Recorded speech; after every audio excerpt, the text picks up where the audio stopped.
السلام علیکم۔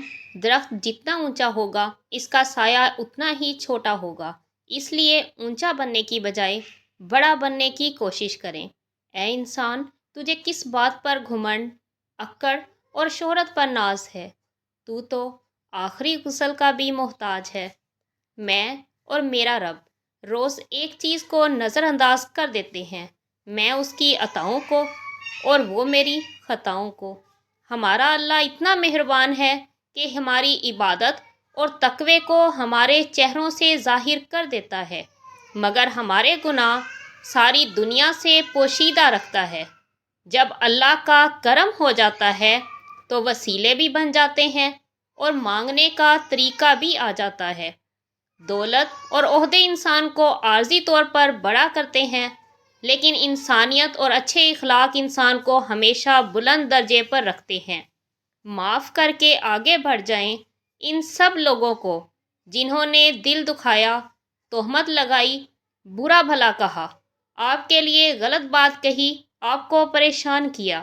یقین جانیں آپ کا رب کچھ نہیں بھولتا، اور وہ جب حساب کرتا ہے تو ناانصافی نہیں کرتا۔ حضرت علی رضی اللہ تعالیٰ عنہ نے فرمایا، اگر کوئی شخص اپنی بھوک مٹانے کے لیے روٹی چوری کرے تو چور کے ہاتھ کاٹنے کی بجائے بادشاہ کے ہاتھ کاٹے جائیں۔ جس عالم کو دیکھو کہ وہ دنیا سے محبت رکھتا ہے تو دین کے معاملے میں اس پر اعتبار نہ کرو۔ ہم وہ راستے سوچتے ہیں جو ہمیں دیکھ رہے ہوتے ہیں، جبکہ اللہ تعالیٰ وہ راستے بھی جانتا ہے جو کبھی ہماری نظروں میں بھی نہیں لائے گئے ہوتے۔ تو دعائیں ہرگز قبول ہوتی ہیں، بس ہر دفعہ ضروری نہیں آپ کے مطابق ہی قبول ہوں۔ آزمائش تو من پسند چیزوں سے ہی شروع ہوتی ہے۔ کسی کا حال دیکھ کر کوئی فیصلہ نہ کرنا، کیونکہ ہر ولی کا ایک ماضی اور ہر گناہ گار کا ایک مستقبل بھی ہوتا ہے۔ اپنی ذات میں ایک ایسا انسان ڈھونڈو جسے اپنے ہی لیے ہی نہیں دوسروں کے لیے بھی جینا آتا ہو۔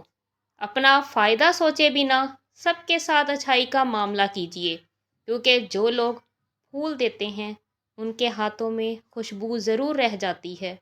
جس کامیابی کی تم تلاش میں ہو وہ روز 5 مرتبہ تمہیں اپنے پاس بلاتی ہے۔ سچ بولنے کا شوق ہے تو اپنے بارے میں بولیں، لوگوں کی زندگی عذاب نہ بنائیں۔ کسی نے کوئل سے پوچھا، تو کالی نہ ہوتی تو کتنا اچھا ہوتا۔ سمندر سے پوچھا کہ تو کھارا نہ ہوتا تو کتنا اچھا ہوتا۔ گلاب سے پوچھا کہ تیرے ساتھ کانٹے نہ ہوتے تو کتنا اچھا ہوتا۔ پھر سب نے ایک ہی جواب دیا، اے انسان، تیرے اندر دوسروں کے عیب تلاش کرنے کی عادت نہ ہوتی تو کتنا اچھا ہوتا۔ جہاں معاف کرنا مشکل ہو جائے وہیں سے درگزر کرنے کا مقام شروع ہوتا ہے۔ دراصل معاف اسے کرتے ہیں جسے معاف کرنا مشکل ہو۔ شکر ہے کہ آنسوؤں کا کوئی رنگ نہیں ہوتا، ورنہ صبح کے اجالوں میں رنگین تکیے یہ سب کے راز کھول دیا کرتے۔ یا اللہ، مغرور کرنے والا مال نہ دے اور مایوس کرنے والی غریبی نہ دے، ایمان سے خارج کرنے والی غریب الوطنی نہ دے۔ برتن اگر خالی ہو تو یہ مت سمجھنا کہ مانگنے والا ہے، ہو سکتا ہے کہ وہ انسان سب کچھ بانٹ کر آیا ہو۔ وقت نکل جانے کے بعد قدر کی جائے تو قدر نہیں، افسوس کہلاتا ہے۔ ہر کسی کے لیے دعا کیا کرو، کیا پتہ کس کی نسبت تمہاری دعا کا انتظار کر رہی ہو۔ سوچ منفی ہو تو ہر موقع پر مشکل نظر آتی ہے، اور سوچ مثبت ہو تو ہر مشکل میں حل نظر آتا ہے۔ ہم اکثر لوگوں کو ڈھونڈتے ہیں جن سے ہم محبت کرتے ہیں، اور ان لوگوں سے بے خبر رہتے ہیں جو ہم سے محبت کرتے ہیں۔ کبھی منا لیا، کبھی مان گئے۔ زندگی میں یہی بات ہے جو رشتے کو جوڑے رکھتی ہے۔ ضد اور انا اچھی نہیں ہوتی، یہ رشتوں سے چاہت ختم کر دیتی ہے۔ زندگی میں اگر کوئی پوچھے کہ کیا کھویا اور کیا پایا تو بلا جھجک کہہ دینا کہ جو کھویا وہ میری نادانی، جو پایا وہ میرے رب کی مہربانی۔ اللہ پر ہمیشہ بھروسہ رکھو، اللہ وہ نہیں دیتا جو آپ کو اچھا لگتا ہے، بلکہ اللہ وہ دیتا ہے جو آپ کے لیے اچھا ہوتا ہے۔ دعا ایک خوبصورت عمل جس میں انسان اپنی پریشانیاں اور مشکلات اللہ کے حوالے کر دیتا ہے۔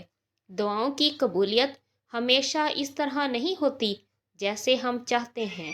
کچھ دعائیں ویسے بھی قبول ہوتی ہیں جیسے ہم نے کبھی سوچی ہی نہیں ہوتی۔